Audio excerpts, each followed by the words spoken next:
Okay, so let's have a look who we can connect to today on LinkedIn. You know what? I think Tori Bruno would be a good shout. Okay, so here we go. Let's connect. Oh, it says pending. 1 week later. You know what? I wonder if Tori's accepted that request. Still no? What is this? Why does this keep happening? If this looks like you, don't stress, because you're at the right place. In this video, I'm going to share some tips of how you can make sure that people you send a connection request to will connect to you back. So firstly, I'm going to assume that your profile looks amazing because you watched my other video. But if you haven't watched my other video, go watch that and make sure your profile's all looking slick, then come back to this one. But if you already have made a slick profile, then continue watching. So there are probably 5 types of people you want to connect with on LinkedIn. These are your classmates, other students at other universities, alumni or graduates who are working in roles where you see yourself working, people you meet at networking events, and famous people being like executives and so on. We all know that we connect to famous people, you know, for the LinkedIn street cred. I mean, that's what everyone does, right? So let's start off with classmates, probably the easiest group to connect with on LinkedIn. I mean, if you're not able to connect with your classmates on LinkedIn, well, you might as well just delete the app. Oh, man's got COVID, but no, don't delete the app. I'm just kidding.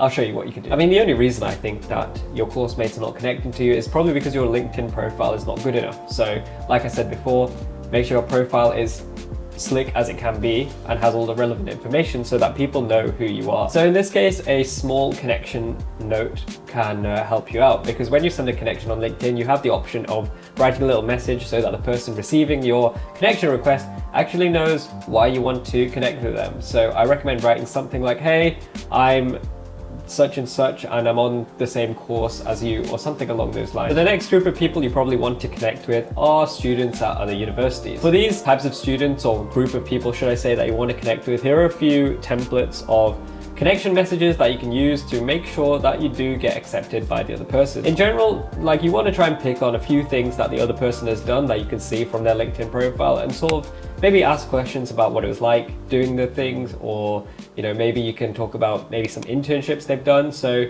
in essence, that's the sort of way you should approach these other students in other universities. The next type of people you want to connect with are people like me.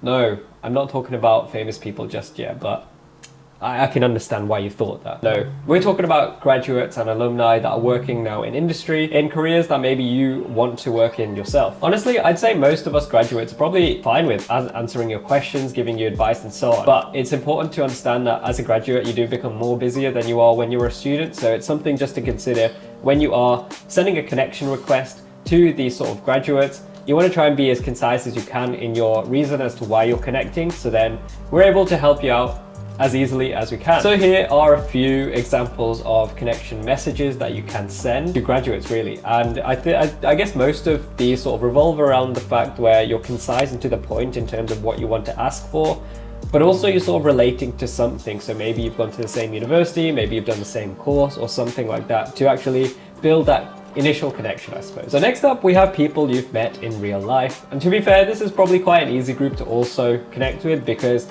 it's highly likely that if you've met the person in real life, they're more inclined to accept your connection request. So here are a few examples of how you can form your message to these sort of people that you've met in real life and who you want to connect with on LinkedIn.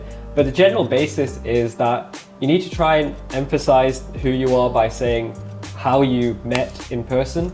So for example, if you didn't really have a one-to-one conversation, but it was a speaker and you were in the audience, maybe you can say, hey, I enjoyed your presentation or speech or something like that, and then maybe you can connect through that way. So at least it shows them that you were engaged, you enjoyed their presence whilst you're at some event or whatever, and that way they're more inclined to accept you, even though you not necessarily had that one-to-one conversation. Last but not least is famous people. So in famous people, I'm classifying anyone who has a very successful... What did he say? Not sexful, successful career.